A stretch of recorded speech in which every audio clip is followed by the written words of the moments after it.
عشق را باید چراغ راهنما کرد، عشق را باید ستون خانه ها کرد، عشق را باید هوا کرد.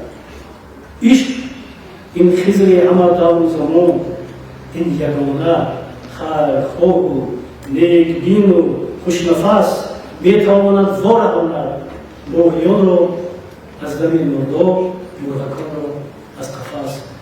عشق برگرد، من تضرع میکنم از ماورای شیشه های عشق، از برای سیمبند چین پیشانی. ای بلورین دست نیکی، عطر افشان دست خیر، ای درود پاک دستان پر احسان خدا. رهنمایم باش، عشق را باید رها کرد. در تراوت‌های گلها او نهان است، او نهان در حسرت برگ خزان است، در درشت حسرت‌آمیز نگاه نازنینان، در گداز درد ما در عمق جان است.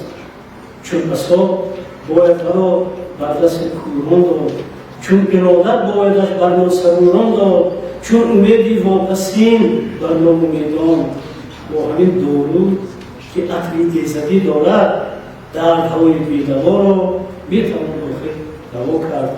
با پر باید بدو بخشید، با کبوتر، با پرستو، با عقابان آشنا کرد. تو براو عشق بود، تو براو عشق بود. اینگه چگونه خوب میگردد هوا، مرغا همه پرواز میگیرند. تو براو عشق بود، اینگه چگونه گل تبسم میکند، سیبرگه میرقصد، میرود انگوش باران، لکت شبابه پرپر میزند، شهپرک‌های هوس‌ها میپرند در هوای روزگاران.